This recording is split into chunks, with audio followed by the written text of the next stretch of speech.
nervous? No. Where's your answer? Dennis Beckham, let the ball out! Dennis Beckham! Dennis Beckham! Dennis Beckham! Dennis Beckham! Oh! Oh, no! Oh, yes! He missed it. Welcome to the Suffering from Joy podcast. My name's Devan. We got the band back together. We got everyone here. Seth, who knows everything. Brad Tillery. Charles Peacock from the False Nine. 2 Gyasi game winners in a week. We got it all. We'll start with you, Brad. Where are we at? Pretty damn happy, man. I don't know how you can't be. Plus, we got Open Cup here coming up. This is great. Seth? Yeah, we're on a home run right now. We don't actually play a game outside of Texas in the next couple weeks, and we're finally getting some momentum, and we're doing this without Gyasi or Diego, except for a few minutes here or there. All right, we'll answer that question in a minute. Charles, how you feeling? You know, life's good. It's beautiful outside. United and Austin won on the same day. You know, let's do this. I was going to bring that up. We finally did it. It only took the creation of Efecito losing to break the curse. Hey. All right, I don't want to hear any Oscar Verhoeven talk in here. Look, I'm fine. That is a very, very pointed joke for people. I love our Efecito boys, but I am fine with them losing every game if first team wins, because ultimately Efecito is about development, right? So people are not going to like that, but it is what it is. It's about development. Let's go. Correct. All right, first roundtable question. We'll start with Charles. Which Zardes goal was better? It has to be the one on Saturday. One, it's a game. It's the clear game winner in extra time. 2, that's a tougher finish than I think people are respecting. Because if you look at how many Toronto players, including Sean Johnson, who refused to come out and get the ball and just stood there on the line, where there weren't actually that many open spots there for him to head that in, and it really took a very targeted header to score.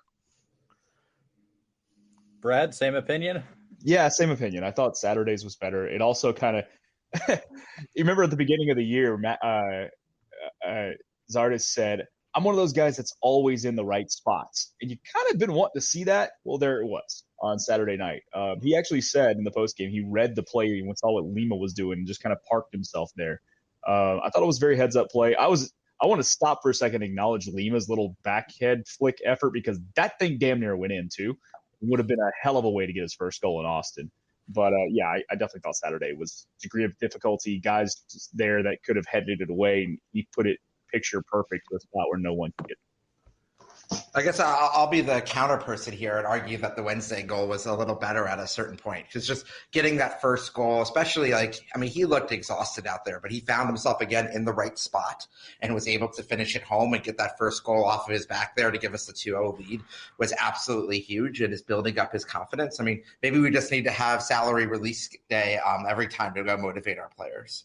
Yeah, we need to keep like a billboard, sort of like they used to keep like home run tabs or strikeout tabs in the outfield, and you just show his salary per goal going down every time he scores. That's my plan, at least. And I'm going to cheat, and I'm going to say both, because one was a great header and one was a very good situational play that's underrated, like Charles said. And we needed both to win. So here we are. We got 2 Zardes winners in a week, and I don't know what to do with myself. Okay. I mean, we found our U.S. men's striker again, right? That's the answer. Yeah, exactly. I'll go ahead and get on the horn with Flo and let him know that he should go ahead and reconsider and try to go back to England. But yeah, let's kind of talk about both games. I thought Seattle, a lot of people were writing off, and I never feel that way about a game, especially, it's a long league season. You don't necessarily have to throw at your best players, but as we've seen teenagers beat us before, like, you don't just throw in the towel. You kind of at least give it a decent shot, and we did, and we had a couple good goals, and we get our first win in Cascadia. Seth, your thoughts? I mean, I was and there are the receipts to prove this. I was like, hey, look at it. I think there were a lot of people that were really down after the Frisco match. Admittedly, I didn't join you on the pod for that one, but it was like, we didn't actually play that badly in that match. And we had beaten New Mexico. We got a draw in Portland. In Seattle, yes, they were top of the table, but they barely won in Houston when they had a 2-man advantage. This team had not been playing that well. Their really strong results had been earlier in the season. they were depleted as well as a side, and that we were solid. They were right for the picking. I mean, don't get me wrong. See, if that match is played 10 times, Seattle probably wins it 7 out of 10 times. Their XG was nearly 2 goals higher than ours. But at the same time, we finished opportunities. They didn't, and we have Brad Stuver, and they don't. Yeah, I mean, really, we took our chances. They didn't. That's sometimes how this game shakes out, right? I don't think we played as kind of like, if you look at the XG model, I don't think we played as bunker down as it sort of seems. We were pretty active in the first half, and even up until the Zardes goal, I thought we were kind of playing a bit progressive and actually trying to move the ball forward, which is a little weird to see. But we did the podcast last Sunday, and it was very sunny, and everyone felt weird afterwards. Charles, what did you think about Seattle? No, I think most of the pessimism was just from it being an away match during midweek, which I think is always pretty difficult. If I remember right, I think Austin was the only road team that won that day, which is kind of a weird thing to think about in terms of MLS. Yeah, you're right. Field advantage, and Seattle was missing a lot of guys, and they do this weird thing where when they play Jordan Morris up front as a striker, he scores or creates really good chances like he did on Wednesday, but then they spend 2/3 of the match playing him out on the left wing. That doesn't really make any sense. And they kept letting Hebert be kind of their like primary focal point in the attack of who to pass to, and that he kind of showed why he's a career backup. Yeah, he missed an absolute golden chance right at the end too. That would have salvaged a point for them. And I thought it was weird. I thought it was kind of a highly rated guy leaving City, going out to that's City, not City, going out to Seattle. But I guess we kind of saw why. Maybe Brad, any thoughts? Yeah, I thought I'm with Seth. I actually have some receipts that said I thought we had a shot to at least pull a point on Wednesday last week. I wasn't necessarily expecting a win, but the form from Seattle was not great coming into that match, and anybody watching could see that. And we had talked, after the Dallas game on this podcast, that performance against FC Dallas, even though it was a loss for Austin, wasn't as bad as, a drop 3 points at home would normally look. So I'm not shocked that necessarily we got a point. Shocked that we did pull the win, especially because you mentioned the XG numbers. The chance creation really wasn't there in the first half, despite, I thought, us dominating game flow, because I really did feel like we had better possession, better ideas, better buildup than Seattle during the first half, but just couldn't get a chance creation. It was nice to see Finley finally somebody in the box just take a one-time hit and see what happens. And it's nice to see Finley get on the score sheet. So the Seattle game was certainly a shocking result in the fact that we got all three. Not shocked that we did get a point, though. Yeah, and I mean, it was a great finish from Finley. He takes the ball and sets himself really well on kind of like, not a broken play, but it falls a little behind everybody else and goes to him, and he just places it well, and bang, that's a goal. And sometimes that's all you need to do. So hopefully we can learn something from that. And I mean, we go in 1-0 at halftime. I was very, very happy with that, thinking, okay, we hold them a little bit. Maybe they score a late one. We get a draw. Fine, whatever. And then the unthinkable happens. And we get a very, very beautiful Gyasi Zardes goal, his first for Austin FC. Question, and we'll start with Seth. Was that where he meant to head the ball? I don't know, and I don't care. Like, at a certain point, no, I think that's the right answer. Like, this is a man who has specialized in scoring some of the most absurd goals, and at a certain, like, if the ball goes in, I'm not going to ask too many questions about it, especially after seeing the first 3 months of the season where he couldn't pay to hit the broadside of a barn. Yeah, I mean, we were begging on this podcast, like, somebody just shoot it in off of him, or it'd go off his knee and like a weird ricochet. And so I thought I've seen people bandying it about. So I thought it was a weird question, but I figured I'd pose it to you. Yeah, I don't give a shit. I think he does that on purpose. It's a nice glancing header. Took a little bit of a note from Rodney on it. Charles, do you care? No. I mean, we don't ask how. We ask how many. How many? Yeah. I do think that he was aiming it toward the goal, which I think counts as aiming. But yeah, he scored. That's all that matters. Yeah. How was I guess it wasn't supporters section end, but how was the general party in Rodney land? Was it similar? Or does Gyasi not count as much as the Rodney contingent? Well, the Seattle game was on the road. Yeah, that's what I was saying. Yeah. I mean, I think that, I think we just have a much more emotional connection to Rodney because we've rooted for him for so long. And I think Zardes, like, as much as we all want him to succeed, he is kind of like the new guy. And I think a lot of us was just kind of, we felt good to finally see him score. And hopefully that's like a sign of things to come, which to some extent it was, just because we want the team to do well. Yeah, and I think, Zardes is a lovely human being. Like, I think that he will endear himself to fans here, but like, there hasn't been. I mean, Rodney's been here for 2.5 years. It feels like we've been with him on this struggle. But I do want to shout out in the more literal sense. We had 30 fans travel to Seattle on a Wednesday night in May.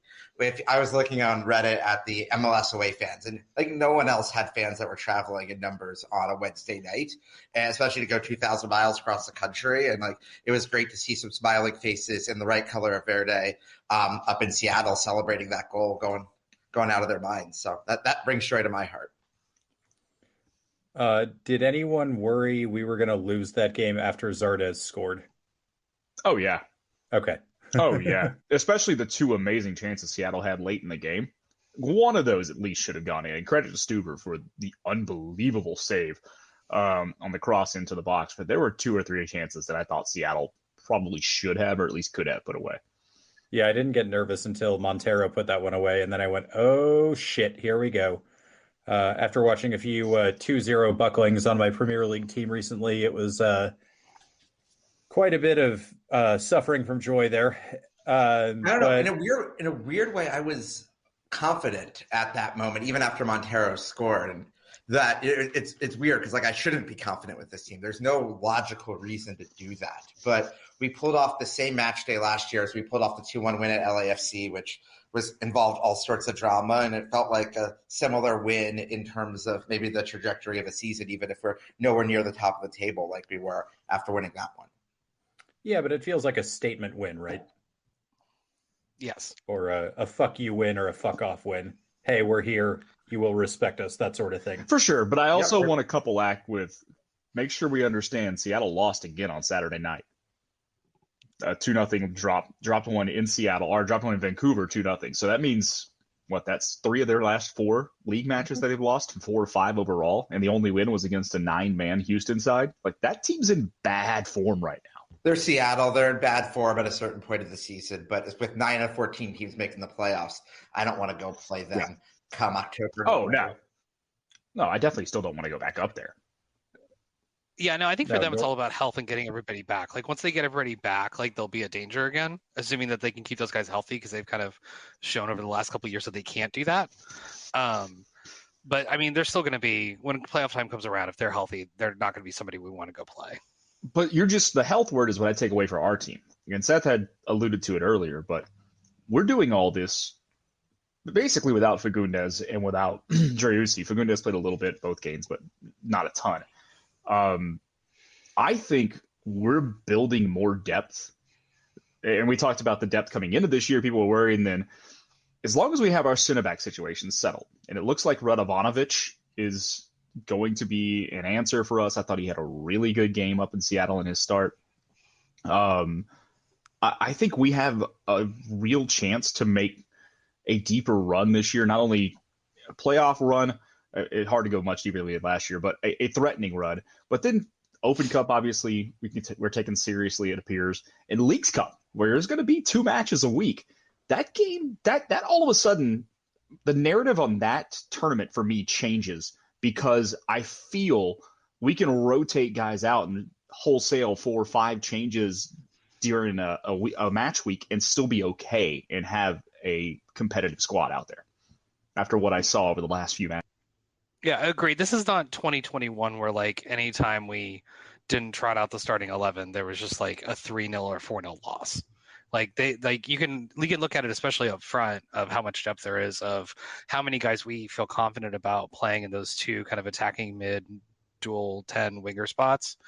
I think that depth's up to 5 once Driussi's healthy.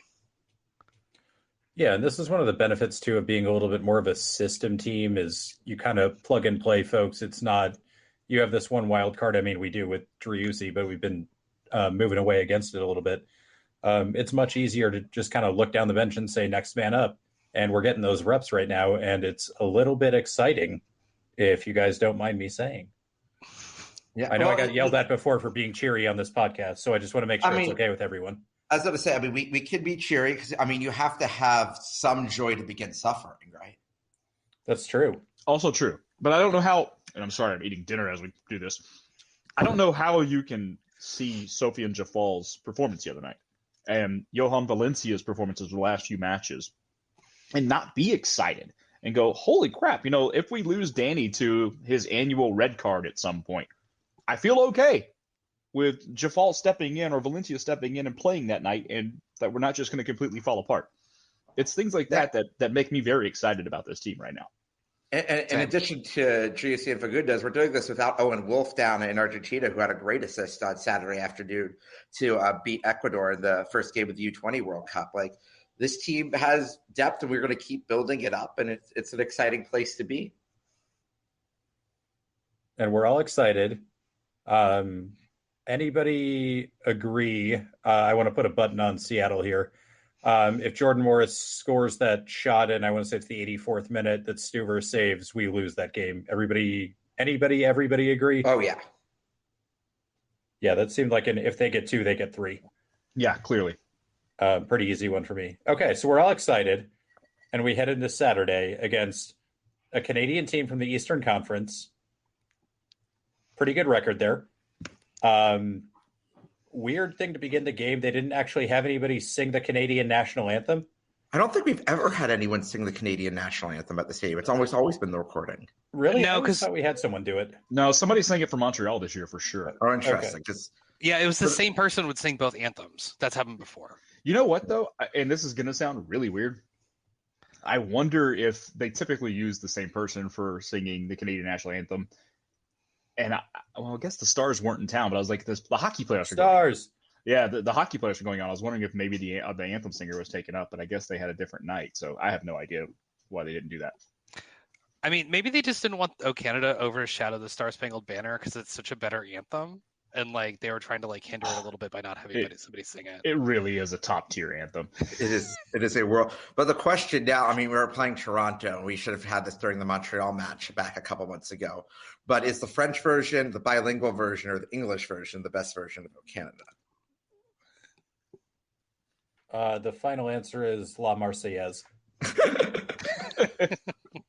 which is what the French Canadians should be singing anyways, but that's a different topic for a different day.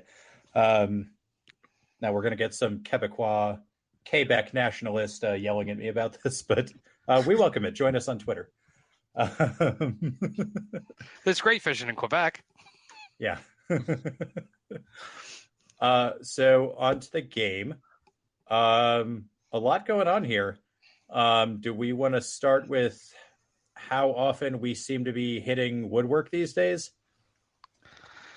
Charles, have you been keeping count? I thought you mentioned something about this, but I think Maxi's hitting the post on Saturday was the 5th time he's done that this season.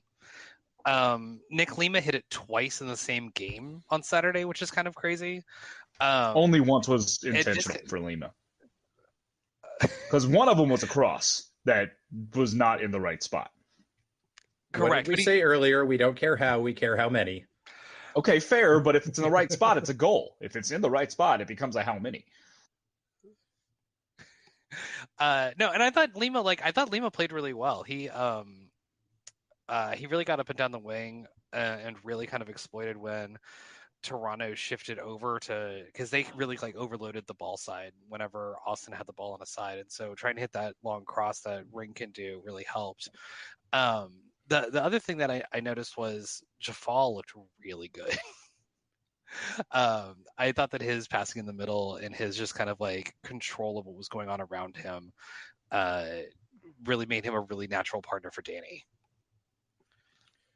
Yeah, it was nice to see someone who could like dribble a little bit and pass, not just one of those two things in our midfield. To me, and it goes back to earlier in the year when we played Valencia over Jafal over Jafal in a match where Owen wasn't around or wasn't available. Jafal is the natural Owen replacement to me on this team. And every time I've seen him, I've been impressed with him.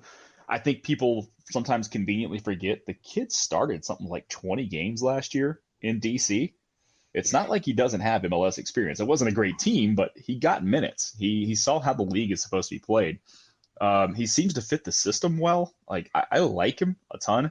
I'll tell you the other thing I noticed a little more on, Saturday night.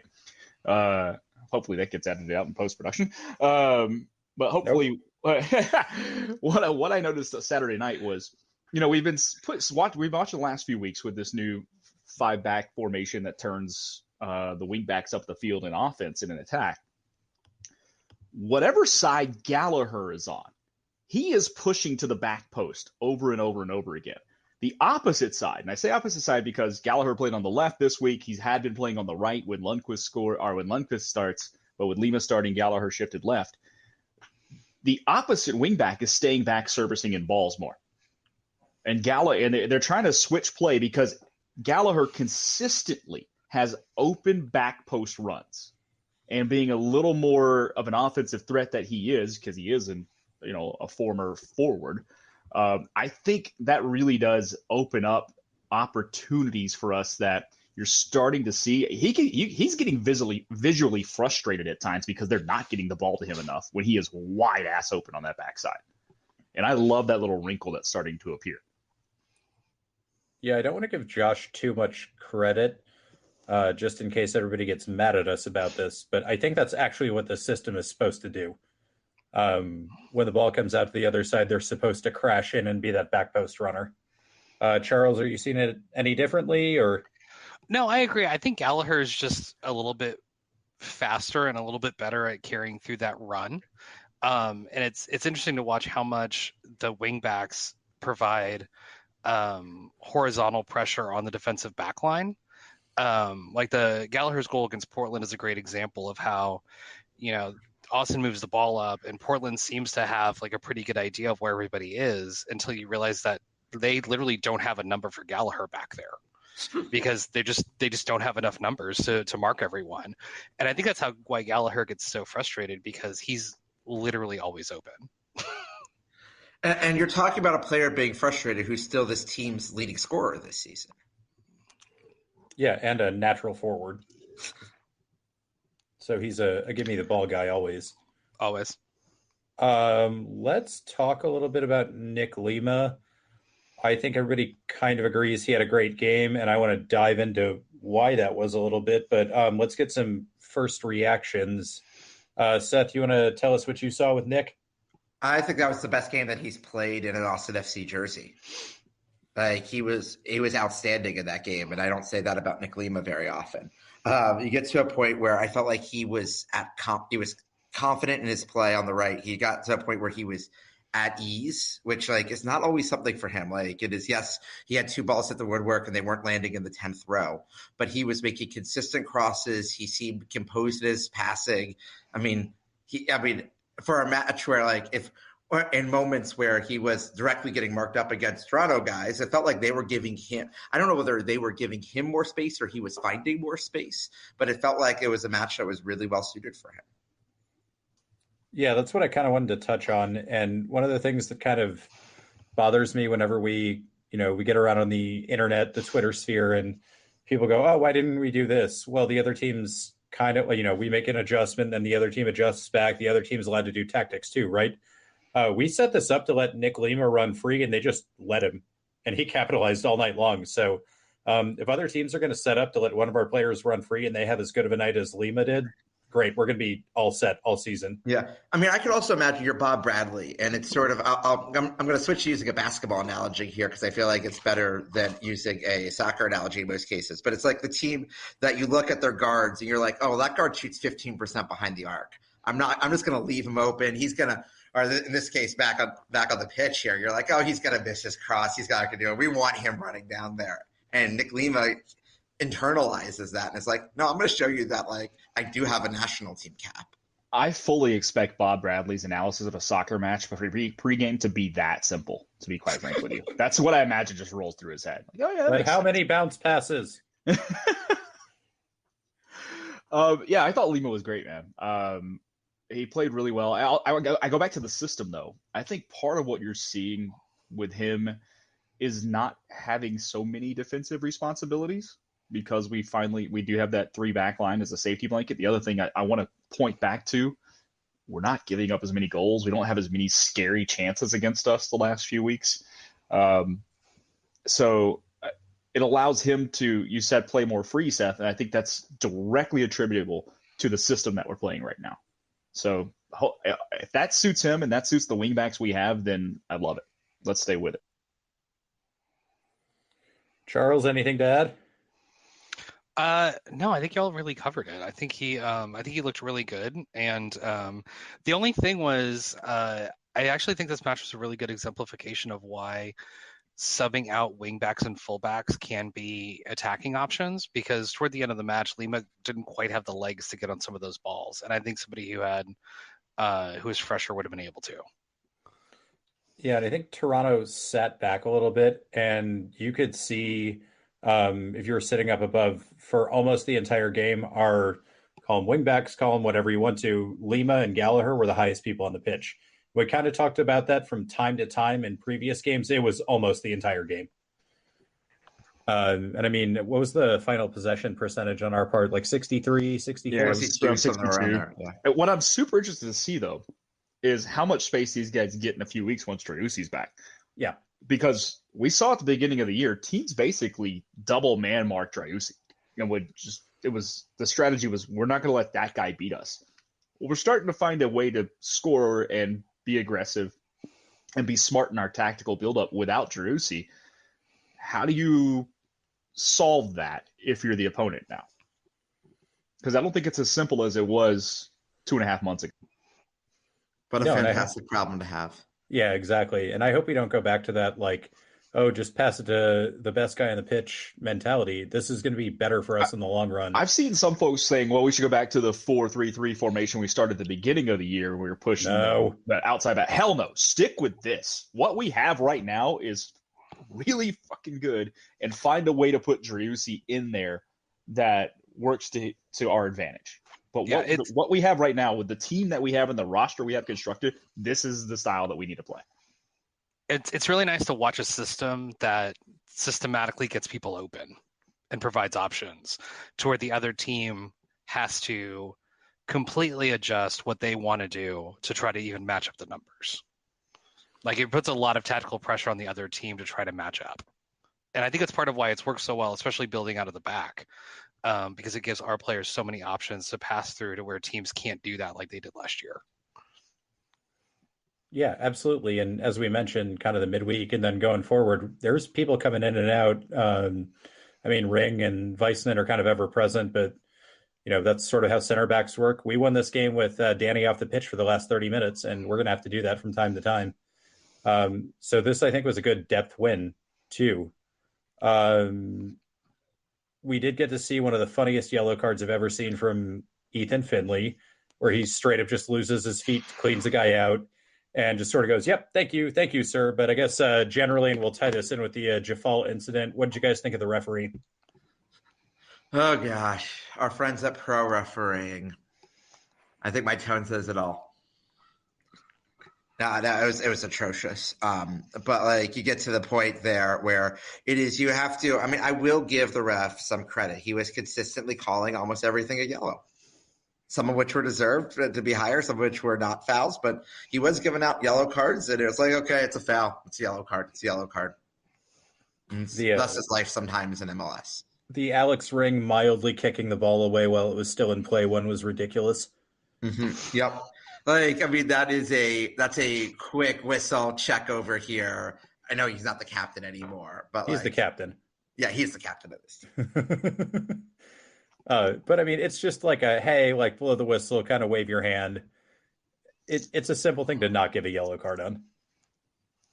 And yeah. I mean, to me, that puts you in a bind when you get to a situation like the Jafal incident. Which, as ticky-tacky as he called everything else, you would think the Jafal incident was the one thing that would rise to a red card immediately, right?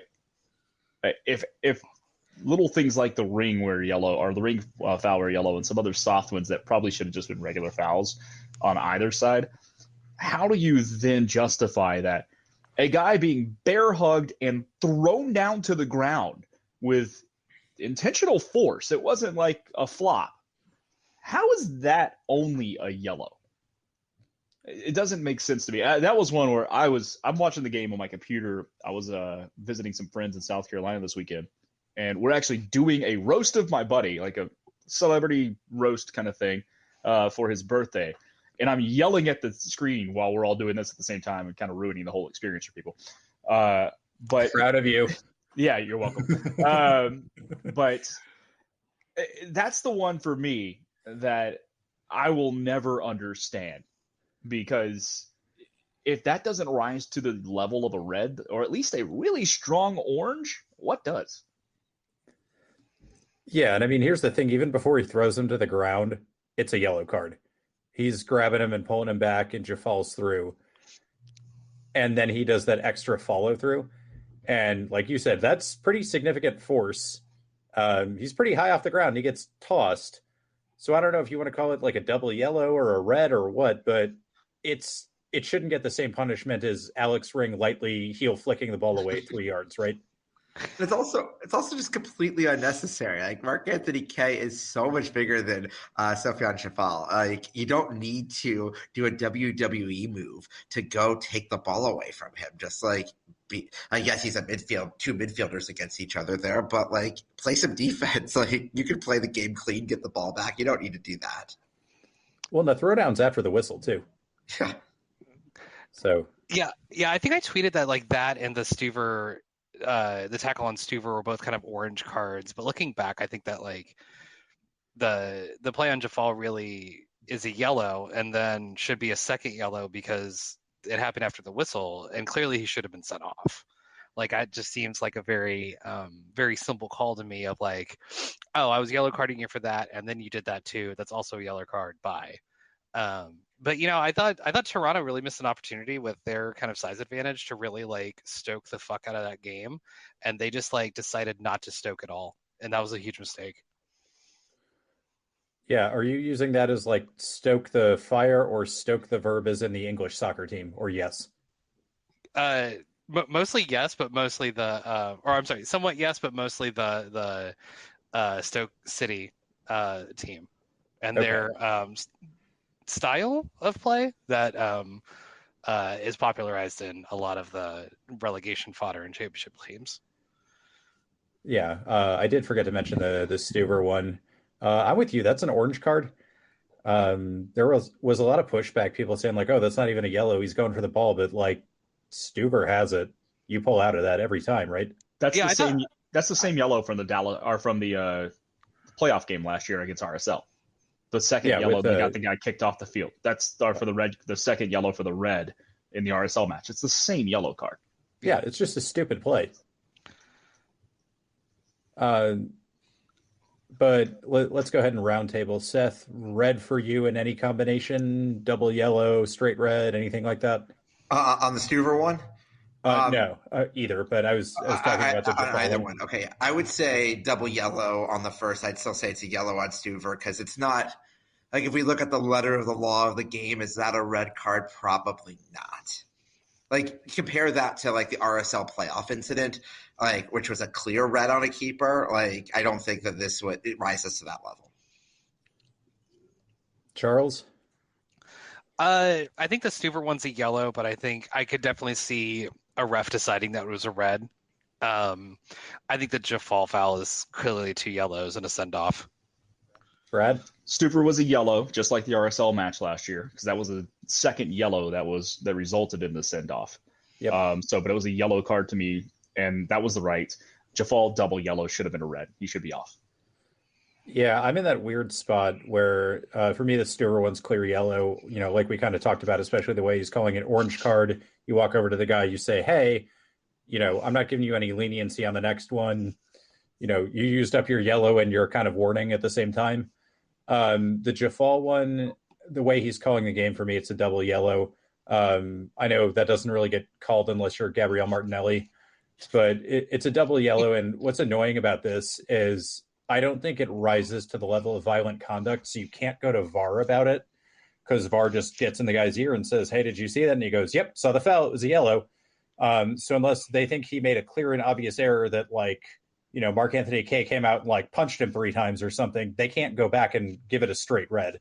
And I don't think it's exactly a straight red. So I guess in a mild way, props to Mark Anthony Kaye for like towing that line perfectly. But it's an infuriating thing to be on this end of. But I do think, like, to an extent, the referee got the call correct. Should it have gone to VAR and been a red card for anybody? I mean, I wish VAR worked that way. I just don't think that VAR works that way. Yeah. That's what I was trying to say. Charles is right. That was meaty. You guys want to talk about the goal? We'll give it. So, I mean, Diego comes in there, and it's interesting that, like, I thought there was a possibility that Diego was going to start on Saturday after going a few minutes on turf in Seattle Wednesday. But it was interesting to see Wolf use him in the same role as a finisher of the match there, and he launches a great ball into the box. Surprised that Lima honestly connected with it the way that he did. And you have the angle there, and Zardes right place, right time, and gets it home. And it was, I don't know, 2 wins against Canadian Eastern Conference teams and different players, but pretty similar fashion. Both at the last second, both with the striker off the bench. And both with a ball that hit the post first. Yeah. And it's Lundqvist who sent in the cross, correct? Yeah, I think it's – yes. Is it Lundqvist? Yeah, it was Lundqvist. I'm sorry. Diego played the ball to Lundqvist. Yes, it was Lundqvist. Yeah, there's a switch. Lundqvist kind of like starts back and like just does this guy who's totally out of position by just turning around and moving forward towards the goal. Sends in a great cross, and then all hell breaks loose. Is it Cascante on the first header? Or does this punched? No, because Cascante is the one who essentially distracts Sean Johnson from being able to do anything. And then Lima tries the Redes back head flick, hits the post, and Johnson wants to go forward, but feels as though Julio's in front of him. And instead of doing something to force the ref to call that, he just stands there, still expecting to kind of get that call because they were all yelling at the ref after the play, and I was kind of confused why they were yelling because I originally thought they were trying to get an offside call on Julio, but they have 2 guys standing on the goal line. And then Zardes is just kind of right place, right time, and puts forward a really good header to get right past the defender. Yeah, a very good header, and we sort of mentioned it, like he places it high between 2 defenders in one of the few spots it can go.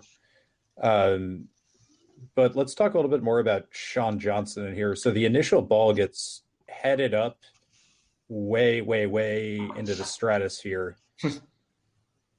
Julio's on the ground, and everybody, at least where I was sitting, thought the ball was out.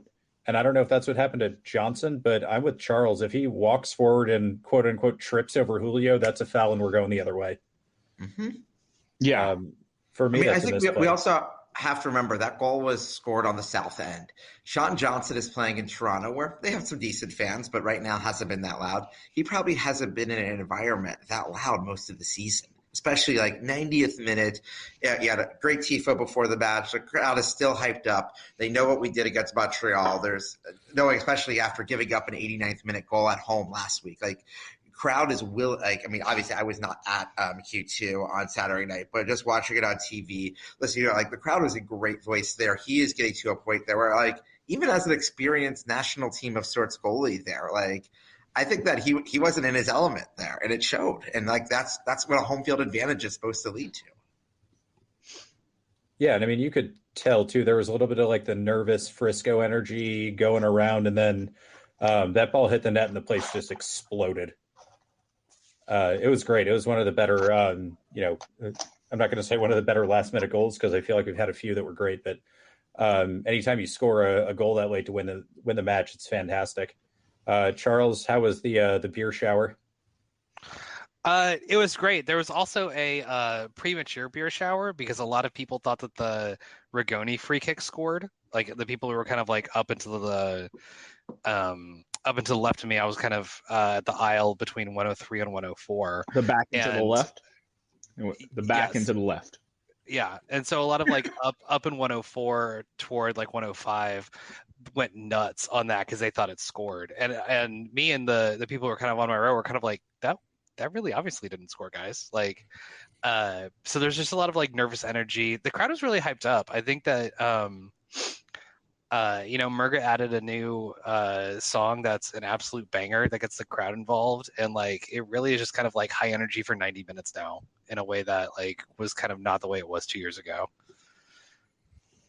Good. There was also the Lundqvist shot in between that was really, really close and kind of bent around.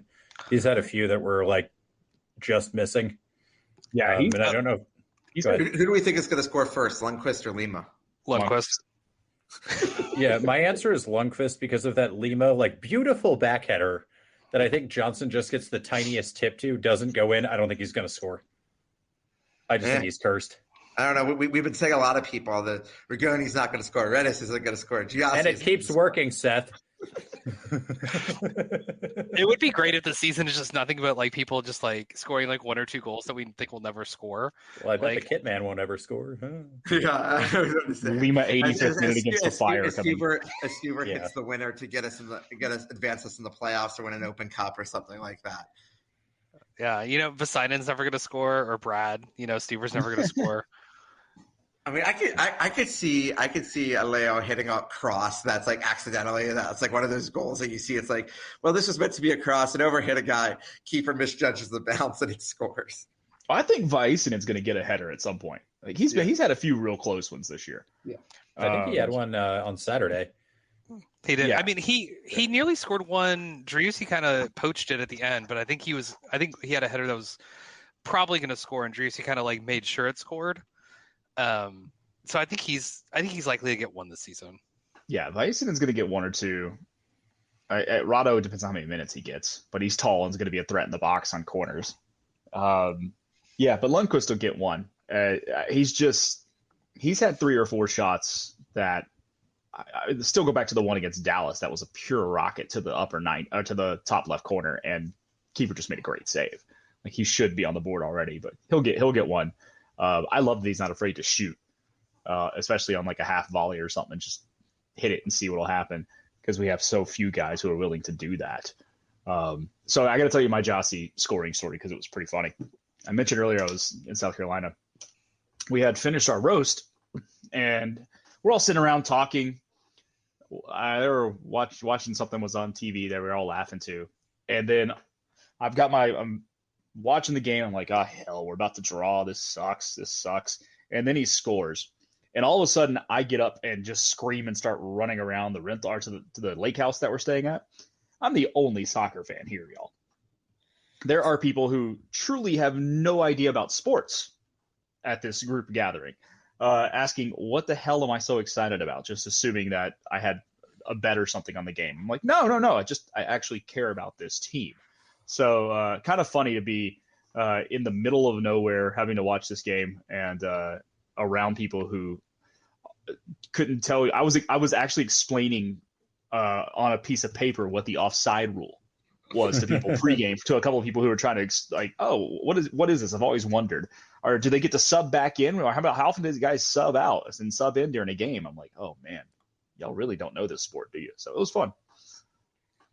Good. Did you make any new fans out of the goal? No, of course not.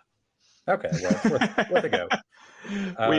We went back to our subsequent of drinking booze and telling stories. So, all right. Well, hopefully they remember that fondly for the next time you have beer and wine and decide to regale each other with tales of previous times you had beer and wine, and you can talk about when you taught them the offside rule. We did almost fuck it up at the end. Yeah. Feel like we have to talk about that part. With a nice little kind of weird ball in that we stopped and then didn't, and then Leo cleared it. Heart rate for me was north of 120. I don't know if anybody else checked. It was around there for me as well. It's like, oh shit, we're doing this again. Yeah, it felt very much, oh no, we're not going to fuck this up, are we? A lot of suffering from joy in that moment. Because Lundqvist tips it and directs it towards the goal, and Vaisinen just smacks it out of play. And it was like, okay, we're safe. Okay, Yeah. we're good. You We're know out of here. to me, what's so weird about this match, I was reading comments after the game, and seeing some post-game videos of people talking like, oh my God, we only won 1-0 against this trash Toronto team. Toronto had exactly as many points as we did coming into that match. This wasn't I think too many folks just look at the standings and see Toronto in 15th in the East without actually looking at the points and how the East is a jumbled mess of a conference. That wasn't some lopsided match when you talk about how these teams shape up against each other this year. So it was precisely as tough as it probably should have been, even though I think we played well enough to win 2-3-0. Yeah, I mean, obviously they had a bunch of guys out due to injury, but you still had, I mean, Mark Anthony Kaye has been consistently good against us, whether it was in LA, Colorado, or now here. You've gotten to a point where Bernardeschi was at Juventus not that long ago. Like, you have guys that are really talented. And I do want to spend a minute talking about, you guys all saw his Bernardeschi's post-game comments, right? Mm-hmm. I mean, that is, I mean, I will say in 2.5 years of Austin FC history, and we've had some dark moments. I don't think we've had a moment as dark as seeing a leading player on the team and come out. I mean, I haven't heard a player publicly say anything against Josh Wolf at this time, unless I'm missing something. Well, and he's not wrong either. I don't know if you're Toronto how you can stay with Bob Bradley at this point. I mean, I think the only player who ever called out Josh Wolf was Romagna when he was posting his abs on Instagram. But that's different. But I mean, that's different because he was already gone at the time. No, I mean, and even Toronto, they looked more competent on Saturday than they did midweek. They had Kay back. They had Matt Hedges back, who's been out for a while. But they just, I don't think anything that Bernardeschi said was wrong. He was right. They don't really know what they're doing with the ball. They don't really have a system, and that's kind of surprising for a coach with the pedigree of Bob Bradley to do that. But it definitely seems like that's not a comment a player makes publicly if they think the coach is still going to be there in a month. Yeah, that's a good point. That's a really good point. So it might be a case of Austin being a coach killer again. That's what we were hoping for. Well, I mean, yeah, maybe. When are they going to bring in Pirlo to be their next coach? I hear there's a national team opening in Chicago for Bradley. So no. Ugh. I don't want to have to do 45 episodes on why this is a terrible idea. So I will go through and diagram every fucking game he ever coached to stop this from happening, because I have that kind of power apparently in my head. Going back to the bigger point, though, is the greatest sage of our time, Dominic Toretto, once said, it doesn't matter if you win by an inch or a mile, winning is winning. And we outplayed him to hell, and we won the game. Take our stuff, go play Chicago on Wednesday. What's the big deal? Well, and also, to some extent, I thought this lineup was a saving the legs for Wednesday lineup. Absolutely. Rigoni doesn't start. Diego only plays 10 minutes. Danny gets pulled off 60 some odd minutes in, and some of that was probably yellow card prevention because he had gotten a yellow in the first half. But this definitely looked like we're just going to try and get a result here, but our goal is really Wednesday. And to be able to get 3 points when you're doing that is just really goes to show the level of depth on this team. Sure, but we also looked dominant. It wasn't that, we set a lineup out there and we kind of stole 3 points. We were the better team all night long. Maybe with the exception of a 5 or 10 minute stretch of the second half. But especially in the first half, we should have been up 1 or 2-0 with the way that team was playing. We just got a little bit unlucky and didn't finish a shot or didn't finish an attack or two. But that's where it goes back to the depth pieces. We can now put a quote unquote rotated squad out there and still be dangerous and still put a respectable MLS team out there that can win games and take away points. I personally love that it feels like we're going all in on Open Cup. We're this far in the tournament. I mean, you're 4 wins away, the next 2 of which are at home.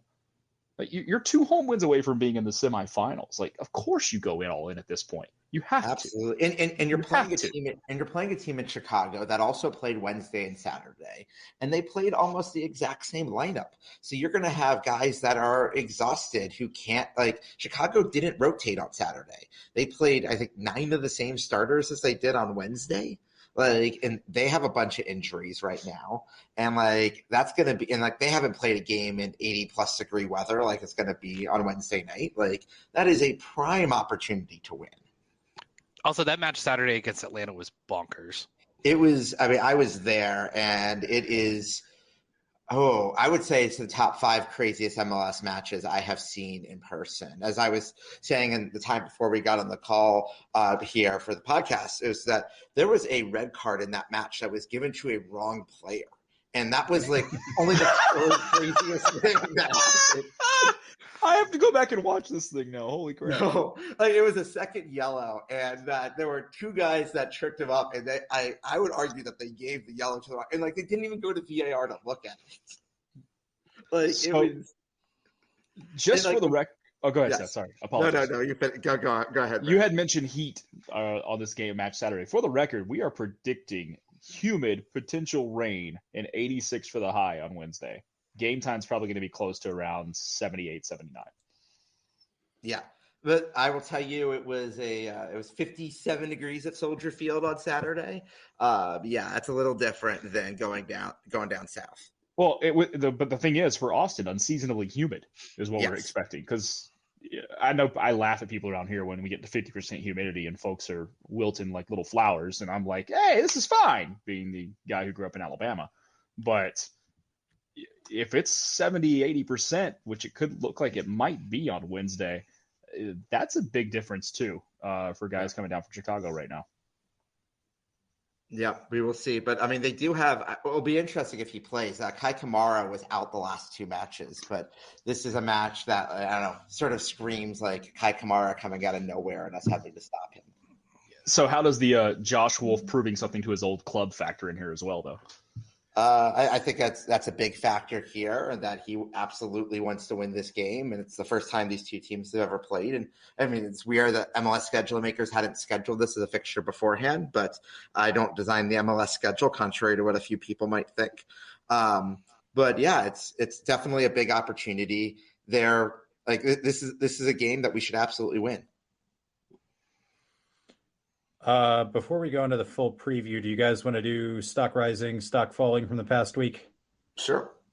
Okay, I'll let Charles, you haven't had a bite at the apple in a while. You want to lead us off with stock rising, and let's do kind of both games together. I mean, since you're letting me go first, I'm going to pick the obvious one, which is Gyasi Zardes. 2 game winners in 4 days. Really looks, hopefully, has kind of like turned the corner of figuring out what to do when the ball falling to him, and has really kind of, I wouldn't say like solidified the debate that he should start over Ruti, but definitely like gives those people who strongly believe that a lot more ammunition. Yeah, and I think we kind of covered it, but like with the fixture pileup we have, we're going to see rotation either way. You can figure out how you want to slice it, which games are more important, who should play when. But, I mean, they're both going to play. We're not starting Will Bruin, right? God, I hope not. I mean, by Will Bruin's own admission, he's only a 30-minute player, so I can't imagine that like he would start a game. Yeah. Dancing bear that he is, who did almost score against Seattle. Probably should have, but problem for a different day. Brad, who's your stock rising? Stock rising for me is Jafal. Yeah, I think we knew that. Yeah. I mean, I love the kid. I think he's the potential to be a long-term Austin FC player. If Danny's situation ever gets figured out, or when we sell Owen, as to me, I think he's a more natural replacement for Owen, as I mentioned earlier. But yeah, he came in, played a very needed 90 minutes for us to get some guys some rest. Look like somebody who can contribute well to this team and make us more dangerous, was progressive with his play. Just loved everything I saw at him the other night. Also, something we didn't mention, but he gets body slammed down, and he doesn't. He got right back up in that guy's face. Yeah, he got in his face, but he was restrained. He didn't like try to punch him or anything. Well, the ref did a good job of immediately getting. The ref did a good job of immediately getting between them, which I thought was actually really good officiating on his part. Mm-hmm. But Jafal did a really good job of just standing back up, getting in his face, doing the like little push thing to kind of just show like, you can slam me, but I'm still here.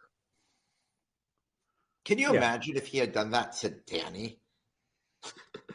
Like, I don't know. Like, Danny's temper has definitely gotten calmer. Oh, there'd have been a riot. Yeah. Yeah. I was going to say his problem wouldn't have been Danny. It had people pouring in from the stands. Oh gosh. Seth, for you, stock rising. But speaking of that, I'm going to give it to Johan Valencia. Yep. He put in a great shift in Seattle, and like we were thinking about players who at the beginning of the season looked like, why did we sign this guy again? Is he finally going to make strides? Like he's actually being a natural part in this 3-4-3 formation. That is something that we really hadn't seen out of him previously at Austin FC. So got time in both matches, played really well on Saturday, not really well on Wednesday, and then was effective as a sub on Saturday. Yeah. I'm going to give mine to general center back depth. It wasn't too long ago we were playing Nick Lima as an emergency center back. I think Ring's going to stick there for a while for depth reasons. Radovanovic looked good. Julio looks, perfectly fine. Obviously, we still need to see him a little bit more back from his injuries to know for sure. But everything back there looks pretty good. I was a little low on Väisänen on Saturday up until that clearance at the end. And if that's all he needs to do, then great. But we have guys we can rotate. We have three. We can play three at the back, rotate a guy, and still be fine. And that's a really, really nice, comfortable place to be in, especially when you look at where we were at after the Violette match. And when you have that kind of solid Stuver +3 back line, everything else flows so much easier when you have those guys you can rely on. Yeah, it's weird. We've gone from having arguably one of the shakiest backline defensive teams over the last couple of years. We've given up a lot of goals these first 2 years to all of a sudden being kind of like, okay, I feel wildly comfortable with what we have back here right now and am not fearful that we're going to give up multiple goals at any time just because of defensive lapses. Yeah, it's a nice place to be, isn't it? Mm-hmm. Yeah, and I mean, we talked about Freddie Montero with a nice goal, Jesus Ferreira, pretty nice goal, bad turnover, undone by a good pass. We're not giving up like stupid goals left and right anymore. Serious knock on wood. But it's nice to just kind of not have that be in the back of your mind at all times, and like that plays on other players. So you have Valencia, Jafal, whoever in the midfield. They're all the more confident going forward when they're like, oh, these guys got me covered. I can take a little bit of an extra risk. And it kind of feeds into that progression we've talked about, us being way too conservative on the break. That gives you that much more little push to kind of push forward and play the ball and maybe take a risk and, whatever the ball goes out for a throw or something. But you're not feeling like, holy shit, if I turn this over and I take too much of a risk, the world's going to end and we're going to give up just like a terrible goal. It's very, very comforting for the whole team. You guys want to do stock falling? Let's go. That's actually going to be a little hard this time. It is. Seth, you want to go first? Sure. Oh God, you guys are going to boo me, but I think I have to go with our friend Rodney Redis here. I mean, he looked okay on Saturday, but it was like at this point, I could see him continuing to get minutes, obviously, with this rotation and with the injuries. But he's like, there was a point there where we were like, he's going to be in a consistent starting 11. And once he was fully healthy, no, he is not a consistent starting 11 player. So stock falling. No, and I mean, he did it to himself, right, with the red. Yeah. Brad, you want to go? The hashtag Wolf Out movement. That's I don't know how you can continuously be mad at, or anybody can be mad at what Wolf is doing right now. Some people are just going to say, well, we're still ninth in the standings. Yes, we are. Okay. I still would look at you and go, this is MLS. Stupid things happen. Don't judge a team on their first 12 or 13 games because you have to recalibrate how you think about this league. But the adjustments he's made, are changing the formation, getting guys in better places. And I like the way, and you mentioned it earlier, but creating an interchangeable lineup for us to where we can kind of plug and play some guys and still stay dangerous. I like what I'm seeing out of the gaffer right now. Plus, he's seems like we're being competitive and going for Open Cup, which makes me happy. Yeah, and I mean, part of the big criticism of Josh was we play this system, it's way too rigid, and he doesn't ever make adjustments. Well, they're playing freer, and he made adjustments. So we're playing better. He's letting them do their thing, and he's made the tweaks he needs to do. What do we have to complain about? My only real complaint is he still waits a little too long for subs sometimes. But other than that, we're all good with Josh right now in my world. Yeah, if that's what we're complaining about, we're in a good spot. Charles? My stock falling was going to be Josh Wolf realizing that Rigoni always needs to play on the left because he put him in and put him on the right side in the match, and we just have so much evidence that doesn't work. For him to do it, I'm kind of deathly afraid that he's going to do that for Chicago on Wednesday, of putting Rigoni on the left or putting Rigoni on the right and Diego on the left and playing those guys inverted, which just hasn't worked in the past. My other one would be my stock falling is the concept of Matt Bersano ever playing a minute for Austin FC, because it seems like there's just no chance he's ever going to play. Like, even if like his only chance is if Stuver, God forbid, gets injured during a match, because I think even if we're resting Stuver, which I'm not sure happens for the record, we're just going to see Damian Loss there. Yeah, I mean, Loss had a tough goal that he gave up on Friday, but he's looked great all year. Yeah, no, it's funny because a bunch of people up here in Chicago are convinced that Loss is going to start on Wednesday night, which is like not going to happen. But he is a Chicago Fire Academy product, and there is a long history of Chicago Fire Academy products coming back to haunt the Chicago Fire in their own version of Suffering from Joy. Stuver is on record as saying he wants to play every match he possibly can this year. Yep. So I don't think he's sitting anytime soon. No, I agree. I think he also understands that, like, you know, once you get your shot as a keeper, you have to keep doing it. Like, you can't, not to, like, you know, hoard it, but you kind of don't want to give anybody else a shot to take the your man job. is not going to be Wally pipped. No. My stock falling is Brad's theory on Wolf not wearing Verde, because he wore, I couldn't tell if it was bright Verde or Seafoam on Saturday, but he had the polo on under his zip up. And it was bright Verde. Okay. But it was under a zip up. That's the key. Yeah, that's but we've been saying he needs to that's do what that. But that's what we talked about the other week, was the primary thing he wears has to be off color from what we're wearing. Seth knows more about this than I do, but that's it is a stupid rule. And like, I don't know, like at a certain point there should be like a manager uniform, but then again, you see everything from suits and ties to people who wear t-shirts on the side. So like, Josh is at least consistent, but I mean, I know it was a little cool by May Austin standards, but like, it was pretty warm for a zip up on Saturday night, right? Yeah, especially down on the field. Yeah, no, I thought that too. I'd kind of like to see him go like, I'd kind of like to see him go suit and tie with like a Verde shirt underneath like the dark jacket. I think would be a good look on him. The other option, of course, is just going full like McConaughey Riddler suit. Like, I was going to say Riddler suit's where we need to go. Would actually be like a great look on Josh. No, Josh for the playoffs. Josh is never going to be suit and tie because he looks like Silicon Valley CEO guy trying to give a TED talk. Like that's going to be his game. Well, the financials look great, guys. Yes, I could definitely see Josh giving a buzzword speech. We are gonna work on the interflow of information up the vertical chain. He does love his verticality. Let's talk about some Austin FC vertical integration with KLM and Panda Doc, or whatever the fuck our insurance comparison sports partner shit is. I think it's the Zebra, but the Zebra, because you haven't spent way too much attention to this team. I don't know if we had a ton of suffering this week, but Brad, why don't you lead us off? Your biggest mode of suffering from the past, let's say, post-Frisco period.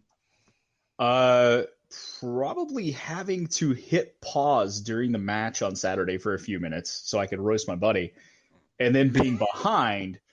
And so I stupidly looked at one thing in the LV Slack, but it wasn't the game chat. It was something else, and it had like somebody just put 3 big capital letters, but I couldn't really tell what it was. I'm like, what the hell? And then about 5 minutes later, we scored. So I almost spoiled this thing for myself. So I'm sitting there going, oh my God, did we win? Did we win? And for 5 minutes, I'm just freaking out. Like, did we actually get a goal here? But I think there might be, but I don't know. And so I'm having to suffer on my own. It was my own damn fault for that. Yeah, even when I know I'm like ahead or live, I never pop in there, just in case. Just in case my feed cuts out or anything. Charles, I caused my own suffering. Yeah. I mean, I think the only real suffering from this past week was the the feeling of kind of like existential dread after the Montero goal in Seattle of like, oh no, it might be happening. And they did create some chances that fortunately were saved, but that was really the only suffering, was just like anxiety.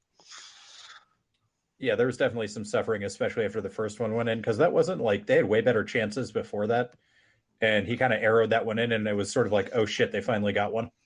Yeah, that Jordan Morris chance, like that almost looked tougher to miss than score, because he almost caught it too well of like hitting it straight at the keeper, where if he'd shanked it at all, it probably would have scored. Yeah, just placed it a little better. Seth, how about you? I would go back to that moment we've already covered on the podcast with the Vicenden clearance there. Like, we were going to score, then we're going to give up this goal right to Toronto. Like, that would have been one of the worst draws. Like, that would have been worse than the Colorado draw. That would have been worse than the Vancouver draw to get it. I mean, yeah, we haven't. I'm trying to think if we've played a match where we've had multiple stoppage time goals yet in Austin FC. None's coming to mind. Unless we did it against DC, I don't think so. No, DC. No, DC didn't even have a stoppage time goal. Okay. I think it was it was in the 90th minute was the third goal. Yeah. Okay. Yeah. I mean, we had plenty of one stoppage time goal, but like getting to a second there, I was just like, oh gosh, I don't know if my heart could have taken that. That would have been, whew, and like it would have taken away this positive tone of this podcast. Yeah. Yeah. It's the other weird positive here. Yeah, the other positive that we haven't talked about, by the way, is Houston and Dallas drew in the first Copa Tejas match of the year on Saturday night as well. Puts us a little bit in the catbird seat. Yeah, there was a weird 5-minute stretch where I think Frisco was ahead and we were drawing, and then right after that, we scored almost instantaneously with Houston. And so we got the best possible result in Copa Tejas and won our match. So it was a good time. That was our first win since we beat Montreal in the league at home, correct? Well, we technically beat Violette at home, but I don't know if we want to consider that. Or not in the league, right? In CCL. Yeah, MLS. Yeah, in the league. It was the first MLS. Yeah, we have not beat. The last time we beat an American team in MLS was Dallas in the playoffs. Oh. Well, at home. Yeah. That sort of goes back to what was going to be my moment of suffering. So good segue on accident, Seth. My moment of suffering was roughly when the ball right before the goal gets popped up in the air, because we will go all the way back to the playoff game against Frisco, and I bought VERDE streamers to throw when we scored a goal, and I forgot them at home. So all off season, I was just like, damn it, I missed my chance. And then against Frisco last weekend, I remembered. I was like, oh, I have these in the closet. Great. And I'll bring them. Then we didn't fucking score. And so I was like, okay, no, I'll leave them in this jacket. I'll bring this jacket again. That way I can't forget them. And so I brought them in the stadium. I handed them to the people next to me in case we score. And we go through 89 minutes of not scoring. And that ball gets popped up in the air. And I'm like, this is our last fucking chance. I can't bring fucking streamers in this fucking game anymore. And lo and behold, Gyasi's artist saves my ass. So I'm allowed to still bring streamers if I remember. So it was a long, drawn-out story. But if you guys see streamers, it's not me. Don't tell security. And the guy next to me, winged his into the guy right in front of us, the back of his head. So he's not allowed to do that anymore. We'll have to give him to the people on the other side. I mean, we're not going to be allowed to have paper in the supporter section ever again. What did you guys do? So here's what happened. So first of all, the TIFO's great if you've not seen the TIFO, and I'm sure everybody who's listening to this podcast probably has. But in the supporter section, they had basically butcher paper of Verde or black. And during halftime, people got bored and started making paper airplanes.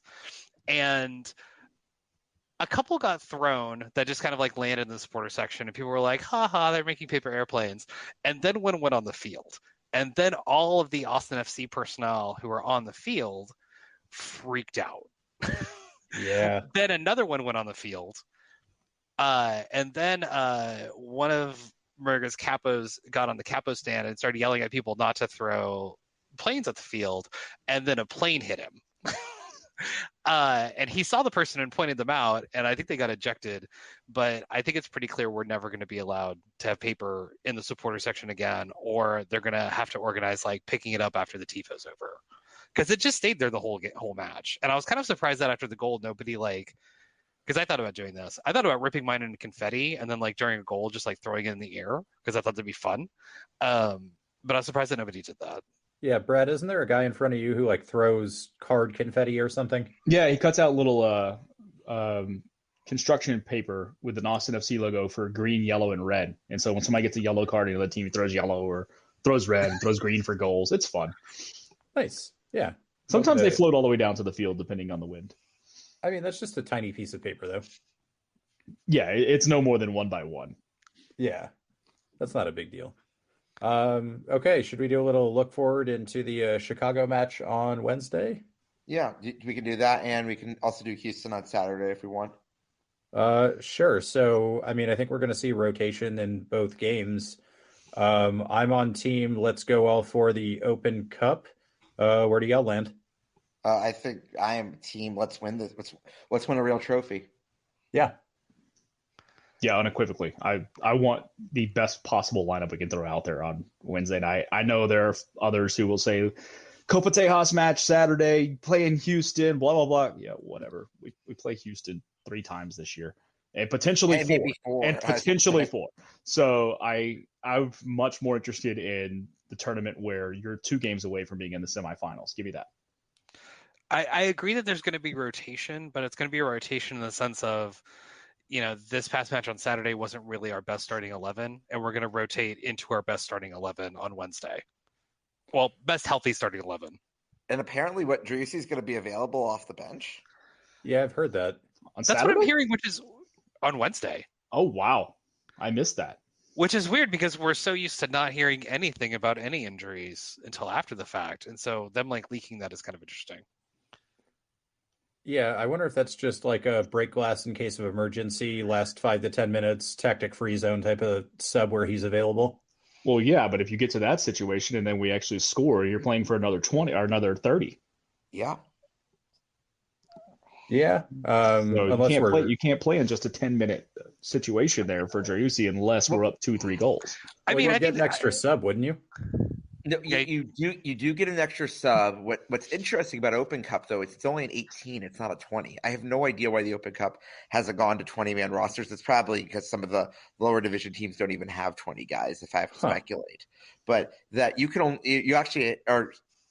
we've now gotten to the point where it's challenging to choose an 18. What a fantastic problem to have. I mean, I'll make the argument if Gyasi's not 100% healthy, do you want to waste a roster spot Wednesday night on him? No.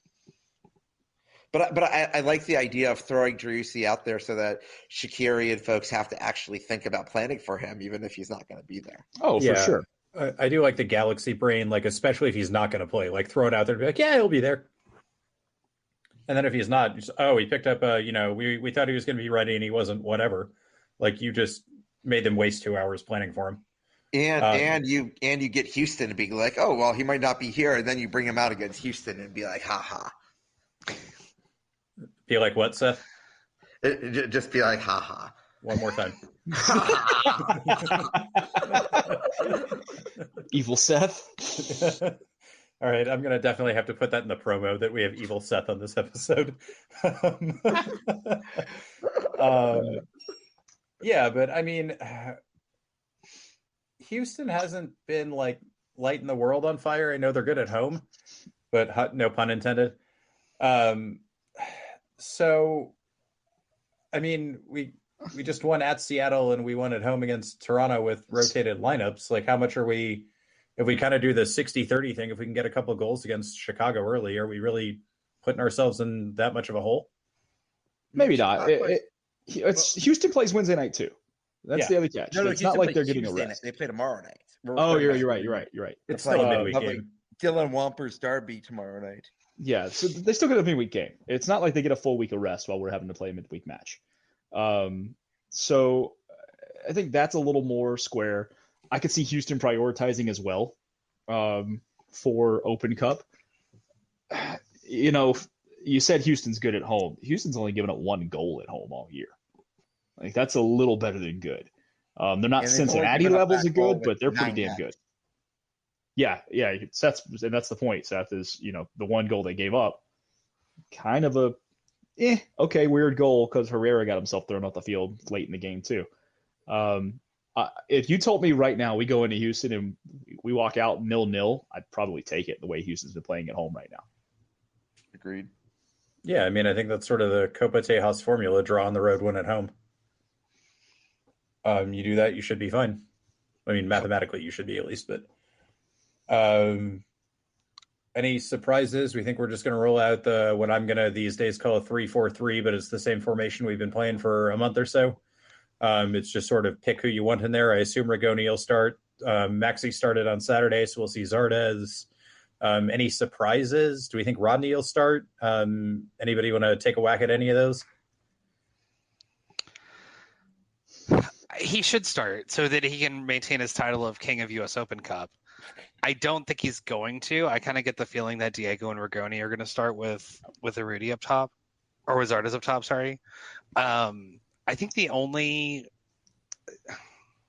real question is, are we starting Lundqvist on the left and Gallagher on the right, or if Josh is going to kind of galaxy brain that? But I mean, in a lot of ways, like, this Austin lineup kind of picks itself based on just performances and form right now. Yeah, I think the only question is Valencia or Jafal in the midfield with Danny. Jafal played almost. Did he play the full 90 on Saturday? He played the full 90 on Saturday. Yeah, but he's got 3-4 days of rest here. Yeah.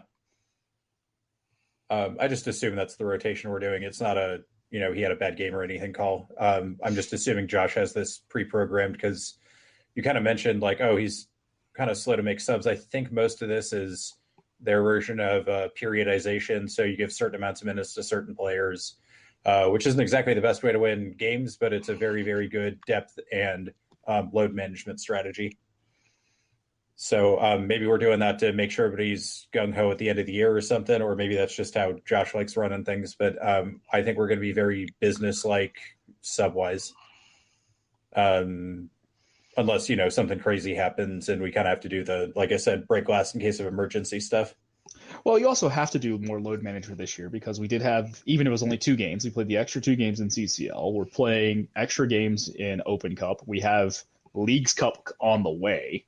Like, we are playing minimum 6 more games than we did last year before we get to the playoffs. Well, and the playoffs are expanded. Yeah, and once you make the playoff, the first round is a best of 3. So, I'm fine with them doing load management because, like I said, this is a minimum 6 and potentially up to 10 to 12 extra games by the end of the year.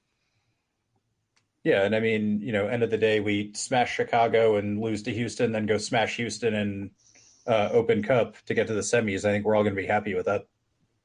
I'm with you guys. Like, Copa Tejas was nice last year, but let's go win a real trophy. Yeah, I would just say, as someone who has watched more Chicago Fire soccer this season than I care to admit, or anyone else in Chicago.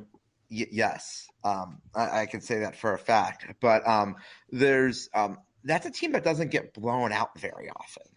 Like, they have a lot. I mean, they haven't. We're not playing them here in Chicago. I mean, they haven't lost in Chicago this season. Their road losses. They lost in the 90th minute to Philly. They lost a late game last Wednesday in Charlotte, but they were up 1-0. They are sort of the inverse of 2022 Austin FC. They get up early and they find creative ways that you didn't think were possible to blow a lead. I'll be really curious who's in goal for them on Wednesday night.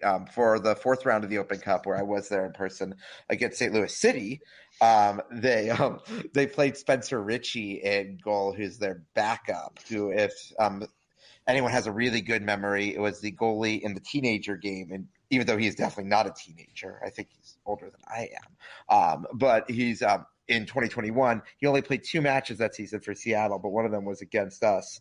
I don't know if they're going to use him as the Open Cup goalie or stick with 19-year-old Chris Brady, who made 2 saves on Thiago Almada on Saturday night that were mind-blowing. And I'm like, okay, like, you probably should be in Argentina right now, but there can only be one Fire alum in Argentina. Seth, I wish we went back and looked at their schedule. You mentioned them not getting blown up. Are blown out. It's actually wild. They only have 2 games this year that have been decided by more than 1 goal. One was against Chicago House in the Open Cup, and which is Chicago House is what, a fifth division team, fourth division. I mean, they're an amateur team. Like, there's probably some of the guys that work directly for me, but like work at my place of employment. And the other was a road loss at Nashville, which you lost 3-0. Oh yeah, I did forget about that. Yeah, no, that's what got Ezra fired. They got crushed in that match. But those are the only two games this year that have been decided by more than one goal for the Fire. So it's okay. I guess we should probably tighten up. Think about it. And they sacked their manager already. And I mean, they have Frank Klopas in now. And the big difference with Klopas in through 4 matches at this point is that him and Shaqiri have a good relationship, and that Shaqiri actually looks happy playing in the league, which is a weird sight to see. He doesn't look happy doing anything. He looked pretty darn happy during that crazy 3-3 match. Okay, that's terrifying. This game, the more I look at it, feels like this could go extra time on Tuesday night or Wednesday night. I know. I mean, I feel like Shaqiri's only really happy when he's doing calf raises or squats. So. I mean, we're all happy to watch him too. I was about to say, I'm sure our friends and the Handsome Boy Modeling Football Club are going to have some interesting takes on Shaqiri and a few other players on the Fire team there. I will say not in terms of that type of appearance, but the guy that you should be watching for the Fire is a new signing from Switzerland. This guy, Haile Selassie, number 7 there. He's a winger, and he's a really fun player to watch, and it's going to definitely give our especially if like Lundqvist is playing further back in a role like that matchup could be really interesting. Yeah, I guess that sort of brings forth the question: who are we expecting to see at center back? Do we think Radovanovic gets the start again? He does have the benefit of being left-footed. So having that natural outside guy trying to play, especially if we're trying to make up some speed, I think could be useful. But, I mean, Ring and Weissman have both been great. I know we're trying to reintegrate Julio. I wonder if, there's maybe he needs some rest in there or how this works out, but it'll be interesting. I wonder if this is the match to give Ring some rest. I don't let the 3 natural center backs play. I feel like whenever you're in a cup situation, you kind of go like yield towards leadership. And I don't know, it's a tough call. We have 4 good options. God, that's weird. Ring played 180 minutes. We didn't have. I mean, I think Stuver was the only other guy who played all. Or no, Vice played all 180. But yeah, we didn't. 3 guys played all 180 in last week. Yeah, and you would have to think if they play Ring and Weissman play on Wednesday, at least one of them sitting on Saturday. So we'll see, I guess. We're running up against our time here because I do have that rule about not making podcasts longer than a 90-minute game, as somebody once pointed out to me. We kind of already covered our moments of suffering, so I wanted to do a little bit of a change of pace here and bring back an idea I had earlier about jersey fouls.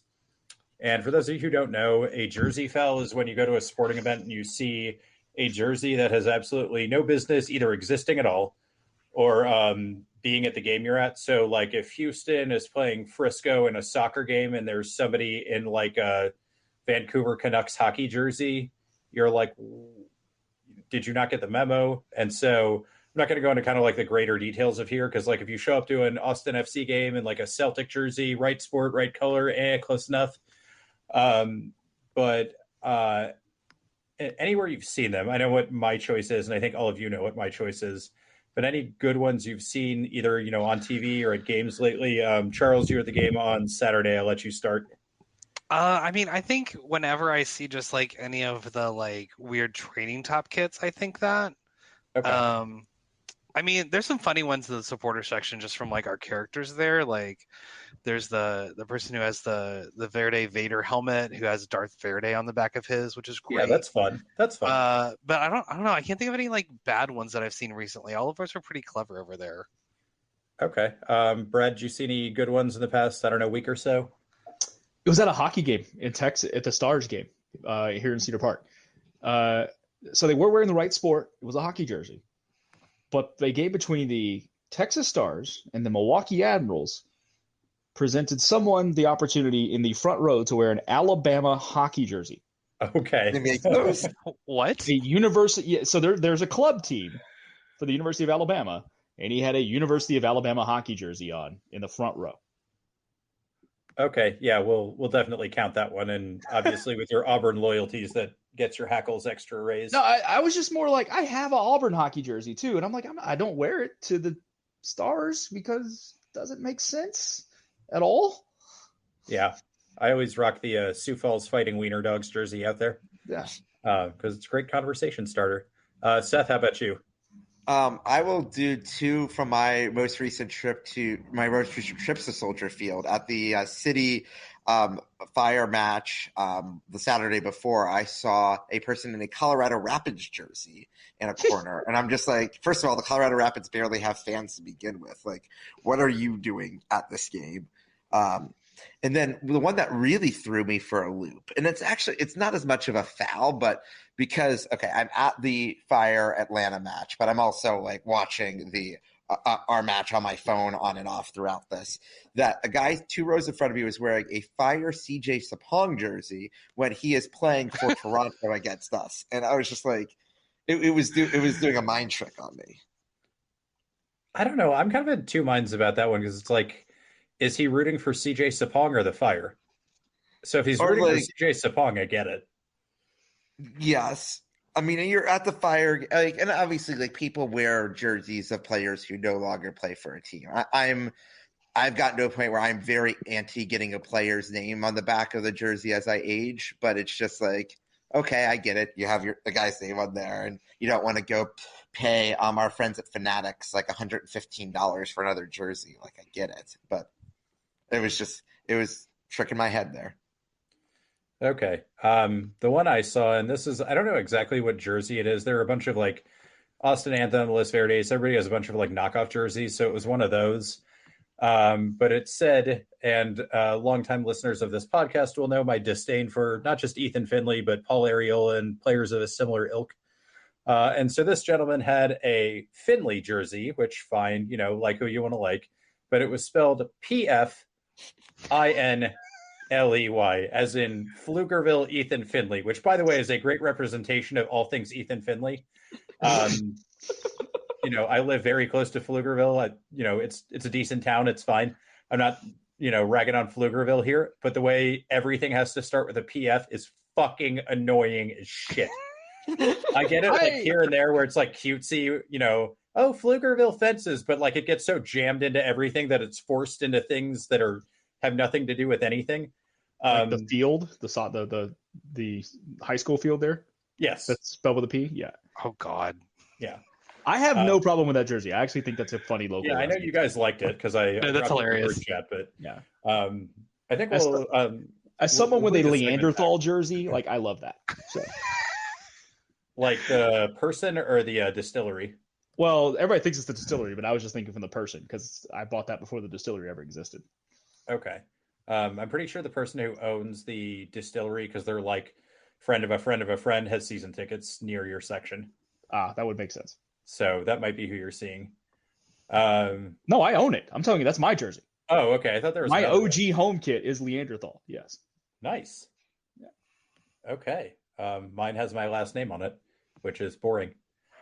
I do have the Cheez-It kit, which I think is still undefeated this year, but I'd have to double check. I do keep a running record in my head, but I can't exactly mind palace it right now. Okay. Anything else we want to touch on before we get out of here? I'm good. No? Okay. Hopefully that was a nice 2 episodes worth and keeps everybody ticking over up until Wednesday, when I'm sure we'll have an interesting lineup and some crazy shit will happen, and we'll have some more things to suffer over together. So as always, on behalf of Seth and Brad and Charles, thanks for suffering. Promise here for Austin Jarrett Stroud. It's Diego, for goodness! He has written his name into Austin folklore. They just won't go away.